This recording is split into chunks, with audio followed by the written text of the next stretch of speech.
What's up, guys? Welcome back to the channel. Here we are with another reaction. In this one, we have the rise of India's private space firms. Before we jump into this, if you guys happen to enjoy it, please don't forget to smash that subscribe button. Give the video a thumbs up. Also, if you like to support this channel by becoming a member, all you gotta do is hit that join button to receive your exclusive benefits. Let's dive right in. Hot on the heels of dominant space players like the United States and Russia is a new kid on the block, India. India has officially joined the global space race with its Chandrayaan-3 mission, the first in the world to land near the rugged south pole of the moon, a region believed to hold valuable resources like ice water. Topping off India's technological feat was the revelation that the project cost less than $75 million. That legit is insane. To do something that has never been done before at a price of less than $75 million is wild. Put that into context, just imagine Hollywood sci-fi blockbuster Dune Part 2 reportedly cost $190 million. That's crazy. Launching off its recent successes, India is planning human spaceflight missions and even its own space station next. I'm Haslinda Amin, and this is Momentum.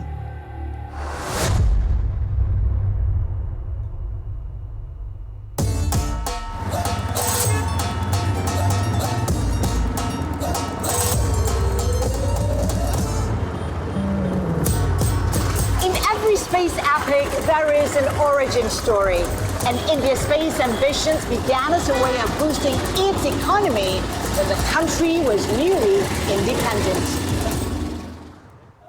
Indian Space Research Organization, or ISRO, was founded in 1969, and its priority was developing space programs which would benefit India's people in their day-to-day lives, like communications and meteorology. ISRO's first satellite, Aryabhata, was launched in 1975. More satellites for space programs addressing India's needs like telecommunication, television broadcasting, and disaster warnings were launched in the 1980s. In the late 1990s and early 2000s, influenced by China's space programs, ISRO began work on moon missions. Then, India launched its first lunar space probe Chandrayaan-1 in 2008, marking the country's shift towards more glamorous, high-visibility space projects. But how is India blasting ahead with its space ambitions on a shoestring budget in an industry notorious for costing billions? That's a great I head to Bengaluru, often dubbed the space city of India, to find out more from Susmita Mohanty, a space entrepreneur and space diplomat. India grabbed the world's attention with its mission to the moon. Yeah, they did. Yet, when you talk about the narrative around India's space sector, it is frugal engineering. What do you make of it? I don't buy into the frugal engineering narrative, really. Let's take the Mars mission. So we launched our orbiter to Mars in 2014. And from the day the budget was approved to the day we launched it was all of 14 months. When you look at a NASA mission, a planetary mission, it takes a good 6-7 years.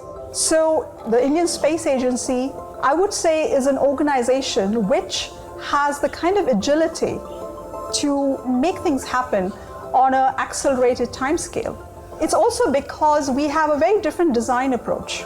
For example, if NASA is designing a lander, their approach is as if they're designing a Formula One car. But we are a more pragmatic country. So we take, say, a Jeep approach. What we're looking for is a rugged, robust hardware that can make the landing. So it's much faster. You compress the design cycles. So would you say... So they take more of a pragmatic approach, whereas U.S. we like inventing an F1 car. They they do it like a Jeep. They make it to where it can withstand that landing. An F1 car may not be able to withstand it. But the fact that she says a planetary mission take planning like back around 6-7 years, and they got it done. They went to Mars in 14 months from the day the budget was set, and the day they went to Mars is absolutely like, that's mind blowing. If it usually takes 6-7 years and they did it in 14 months, that legitimately right there is insane. That is truly amazing.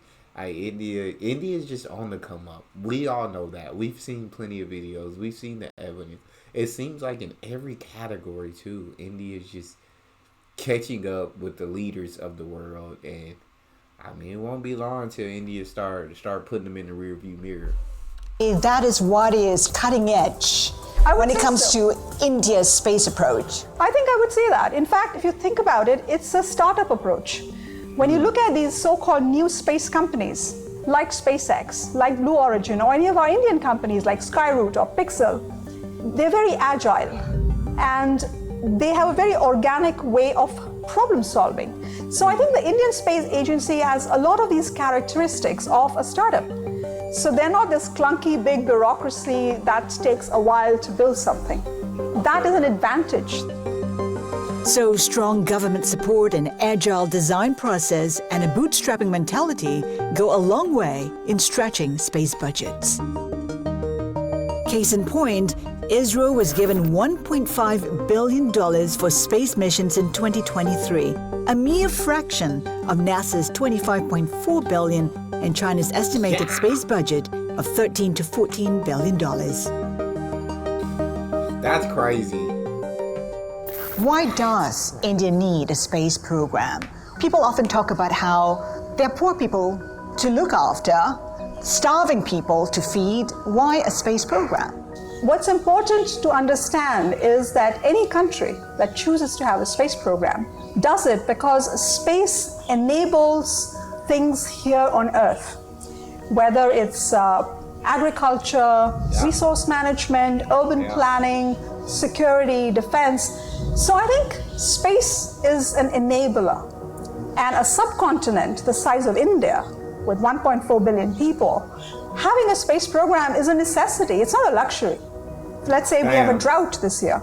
If our farmers have to go out and apply for insurance, we have satellite imagery to prove. It literally boils down to impacting the lives and livelihoods of people at the grassroots level. Yeah. We watched a different video that kind of talked about the same exact thing. And so, yeah, I legit didn't know, like, being able to access space like that, like she said, gave such benefits to people at the grassroots level. I didn't know all of what being able to get to space entailed, all the benefits it came with for the people on Earth. I knew you threw satellites up there, but I didn't know those satellites like looked out for like agriculture and looked out for so much things that people of these countries need, like, and it gives you so much information that is so beneficial. It's an absolutely beautiful thing, and I've learned about all this through videos about India's space program. So it's absolutely incredible what going to space, how beneficial it is for the grassroots people down on planet Earth. As India's space capabilities have grown, its space goals have expanded to developing satellites for military purposes. How much of it is geopolitics, though? Is India's own aspirations a counter to China's space programs? Well, I think everything is geopolitics. So space is also geopolitics. Agreed. I would compare what China is doing in space terms with what the United States is doing. And I think at this point in time, I would say that China is the new superpower. In some ways, it has already overtaken the United States. But if you look at India, yes, we do have our constellation of navigation satellites and ComSats and Earth observation satellites, which give us a strategic autonomy in terms of figuring out homeland security, defense. So there is that angle, but I don't think we are really mapping ourselves onto China. I want to talk about India's space private sector pretty nascent, but has come a long way. Your thoughts on how it's developed so far? When you look at India's private sector, there are two kinds of companies. One, what we call legacy companies. Companies like Godrej that builds rocket engines from the 70s. We have Tata Advanced Materials that does composites. HAL, Hindustan Aeronautics Limited, right here in Bangalore. We have Taneja Aerospace also in Bangalore. They build everything from rocket fairings to the satellite bus. These are legacy companies that have been designing and building systems and subsystems to meet India's domestic mandate for decades now. And then fast forward to now, we have what we call new space companies, essentially startups. In Bangalore, right here in this city, we have at least a dozen startups which are working on cutting-edge technology. The startups are adding to the momentum that has been built over the last 50 odd years. Hey, that is legitimately amazing. The momentum of India's space tech development has also quickened as India shifted from building space assets for its own needs to opening up its space industry to private companies and foreign investment. Is space exploration the next gold rush? The global space market is worth an estimated $440 billion, and India's share of it right now is a mere 2%. Since the private space sector in India opened up, hundreds of startups have sprung up to vie for a slice of the pie. Dang. But I wonder, what can Indian space startups do that SpaceX can't? Oh, I traveled to that's a good Hyderabad, question. a tech industry hub and home to many Indian space startups. And you just think it's got to be so amazing, right? So many different startups jumping in and building off the momentum that has been created by ISRO. Like, it's genuinely something that's phenomenal. And then when you look at all the different companies that specialize in making certain parts and they all come together to work to figure it out, that's absolutely beautiful, man. India is absolutely an amazing country, and they're on a rocket ship right now. The country is on a rocket ship right now because the trajectory is just straight up. It is straight up. It is an incredible thing to watch, and I'm excited to continue to learn more about the private space firms in India. It's not rocket science. One of them Oh, wait, is it Skyroot, which aims to make spaceflight affordable, reliable, and regular. Pawan, Skyroot launched India's first private rocket in 2022, Vikram S. Yes. It's also unveiled Vikram 1, Yeah. second mission. Yeah. Why is it significant? I think Vikram S is a major event in the space industry in India because it was done in a record time of just 2 years, and it's India's first and South Asia's first rocket went to space, successful in the very first attempt. So it really showed the potential of India's space sector, the speed and the reliability of what we can execute in. We are pushing the boundaries of technology and making better solutions, bringing the cost down, and then transforming lives as a whole in this process. That's so awesome. That is so awesome. Pawan, what's the mission of Skyroot? To put in one line, our mission is to open space for all. Space transforms human lives, through GPS, communication, Earth observation. Yeah. Today, the access to space is very expensive, very limited to a few. So democratization of space. Absolutely. Where are you with that? So we are just making our baby steps. We launched our first rocket mission, which is India's and South Asia's first rocket launch in the private sector in 2022. Next, we are going to launch satellites to orbit, and then maybe one point of time launch humans and cargo to space. That's gonna be Traditionally in the amazing. aerospace industry, people use metals like steel, aluminium, these are heavy metals. So we are going for carbon fiber, which is like super light, which is the material of the future. You can put more payload to space with having an all carbon fiber rocket. So that is one major technological advantage. And second is we use 3D printing. So we are bringing down months to years down to just few days to manufacture and test a rocket engine. Dang. Now, you talk a lot about how you do it faster and you do it in a more cost-effective way. Yeah. How is it that India and Yeah. how is it that Skyroot is Yeah. able to do that? So basically the cost effectiveness is in the DNA, innovation is in the DNA, and reliability is in the DNA. We don't want to waste a lot of hardware in getting lost. So we want to ensure that it's always working in the first time itself. So that saves cost, the mindset of efficiency, utilizing less resources, being more resourceful. All this comes in the culture and the DNA in which we are brought up with. With a global space... Bro, like, it's so dope. Like, just humanity, the geniusness. Look at this. I don't understand anything that's on this board right now. That just all the math and every little detail that goes into being able to get to space. It's truly mind blowing. It's truly unimaginable. In my brain, it's unimaginable. But thank the Lord, everybody doesn't have my brain. Thank the Lord, there are those who have the ambition to accomplish the unimaginable, to reach for the stars, and they're going past the stars now. It's launch market projected to hit $47 billion by 2032. God Innovation and resourcefulness, coupled with speed, are necessary for Indian companies like Skyroot. When we started Skyroot, there were like slightly over 1,000 satellites. Right now there are 10,000 satellites. So just within the last 5-6 years, there is 10x growth in the number of satellites in space, and it's going to even explode further in the future. So that's where there is huge demand for launch of satellites. And it's a very underserved market because building rockets and launching is very complex, very difficult. Very few companies are able to do it. That's what we found as an opportunity for Skyroot. And we want to be one of the top few players in the world and grow the space economy as a whole. But for Skyroot to soar to new heights, they'll need to demonstrate orbital launch capabilities to truly compete with further along American and Chinese space companies. We want to start launching customer requirements, customer payloads to orbit. And I think that's a very important phase to do more launches and make it sustainable and go profitable in the next few years. We want to widen to even be able to launch even bigger satellites. We want to be able to even launch large cargo or even humans to space. What we're starting off is the smaller vehicles, which will launch small satellites. The rocket is like a 7-storied building tall rocket. The core structure of the rocket is completely built in-house.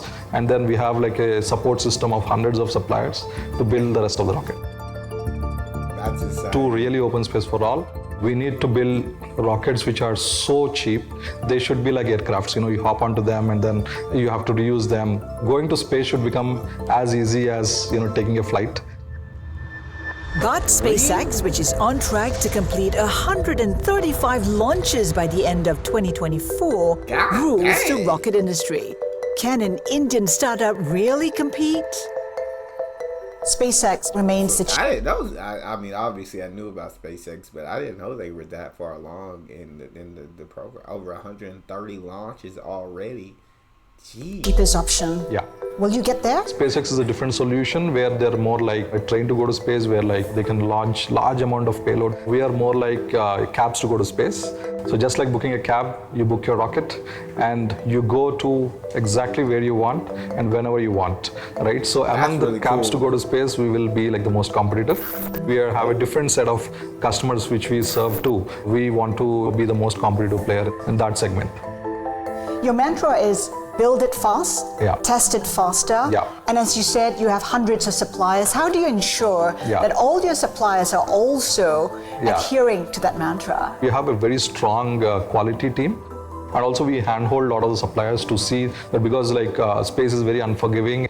Even probably a bolt failure can cause a rocket failure. So we are like very quality conscious. Pawan believes the exponential growth in India's space sector will be driven by lower costs and wider access to technologies. I think the space sector is very beginning phase, right? So I think there'll be extraordinary growth over the years. As the costs go low, more and more people get in the sector. It becomes more and more services to get into. And we will get probably very low cost internet for 50% of the world population through broadband internet directly from satellites. All this is going to happen in the next decade. And for India, we have extraordinary talent which is growing year by year. Every year, like 15 million engineers pass out of Indian colleges. This is like the fuel for the space industry. A lot of talent in the sector which can be tapped. For India's space economy to flourish in the coming decade, a steady pipeline of talent is needed. I traveled to the Indian Institute of Astrophysics, or IIAP, in Bengaluru to see where young minds are shaped by real-world research. This is so freaking cool. Shout out to Haslinda. She is absolutely getting to talk to all the right people. And this is a great video to kind of show where these Indian private space firms are with going to space. And I love that he's like, SpaceX is a bit different, right? We're like, hey, a cab to space. Well, going to space is going to be as easy as catching a flight. Like, that's their ambition, and that is legit incredible. Like, that's so awesome. Where I don't know if SpaceX is trying to do that. He's saying they're launching like bigger payloads up into space. So I don't know exactly what SpaceX wants to do when it's all said and done, but I guess they got some competition, even though he said they're kind of different. We talk about how you need young talent to ensure that India fulfills its space ambitions. How do you think this institute helps to develop talent for the future? We access a bridge to transfer the knowledge to the student community. For the student programs, we help them in designing the things, then we help them in qualifying their payloads to meet the harsh space environments, and we offer our laboratories to test, integrate, assemble their payloads and qualify for the space conditions. That's so awesome. The IIAP also supports Indian space startups in designing, developing, testing, and placing their payloads on satellite launch vehicles. This wide-ranging collaboration between academia, industry, and research institutions provides fuel for India's space tech development to accelerate. Take Bengaluru-based space data company Pixel, for example. The 5-year-old startup may not have come about if not for its co-founder Awais getting the opportunity to design and build his first satellite at a college program run by ISRO. Wow. Today, Pixel builds hyper-spectral imaging satellites which can monitor the health of the planet above and below the Earth's surface. Dang! Awais, I'm really excited to be here to get the first peek at your newest satellite, the Firefly. Yeah, so happy to be unveiling Firefly. This is what we're calling the commercial satellites that we are launching later this year, and a constellation of 6 of them that will go up in the next few months. Whereas the human eye sees colors of visible light in mainly 3 bands, red, green, and blue, Firefly's cameras capture and split light into more than 250 bands, far beyond those typically observed by conventional satellite imaging systems. So your customers can benefit in what ways? I mean, how does it serve them with the data that you collect? So for example, if you're looking at a farm, instead of just being able to identify how healthy the soil is, we can go way beyond that with a hyperspectral sensor to be able to see what nutrients are present in the soil, what species of crop is growing down there below, what disease or pest infestation that might be present there. That is legit. Like, again, it is absolutely insane to see just how far humanity has come, that we are capable of doing this, of putting satellites into space that are capable of, like, this is truly, it's truly amazing. It is truly amazing.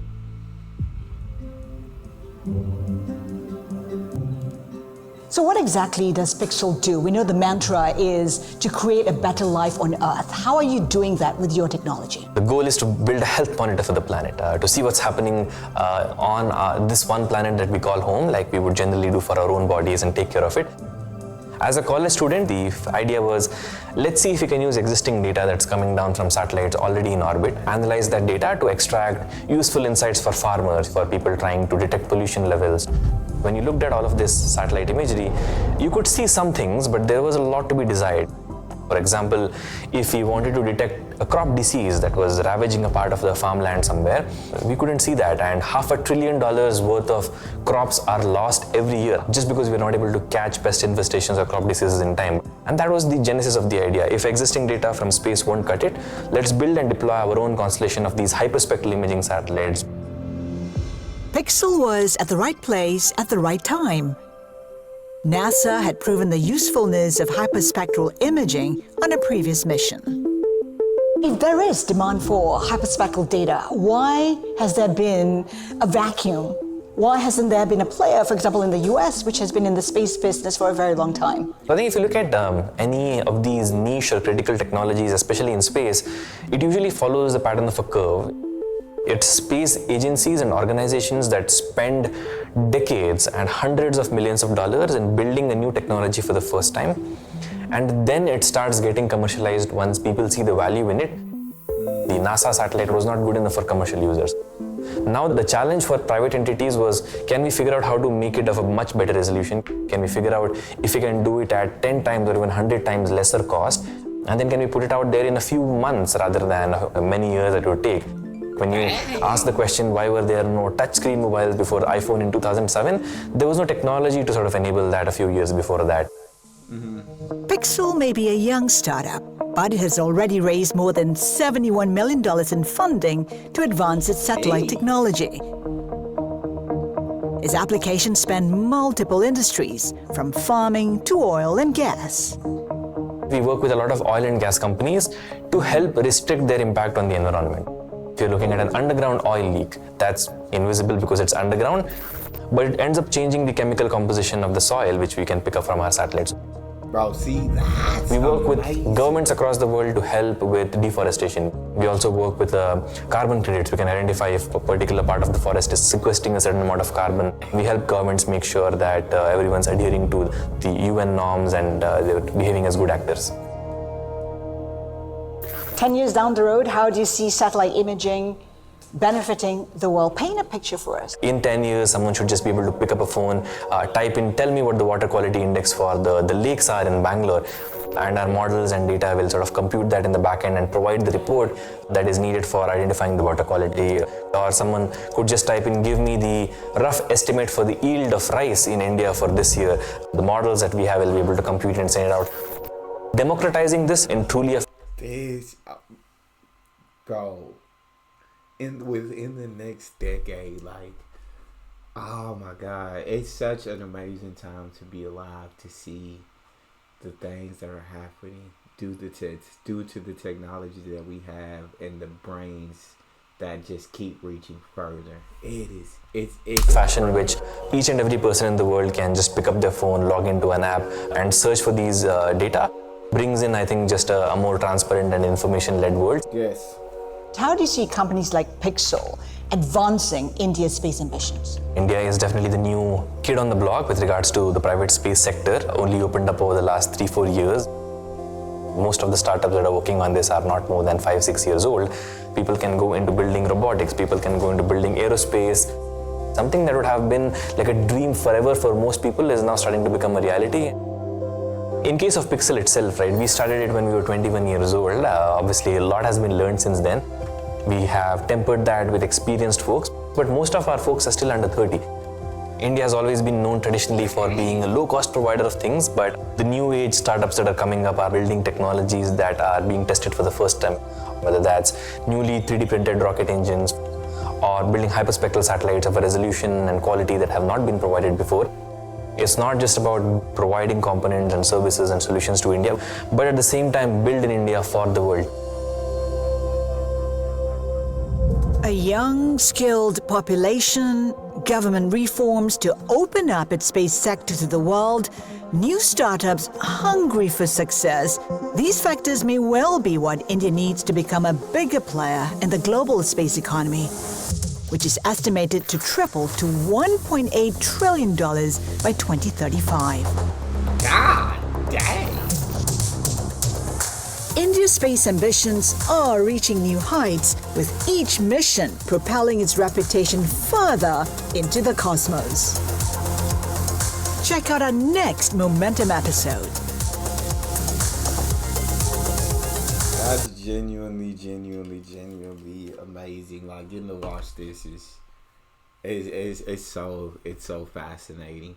Let me know you guys' thoughts on the video and how far India has come in the private space firm sector. But in the space firm sector by itself, like, what do you guys think about all the technology on display and plans for the next decade?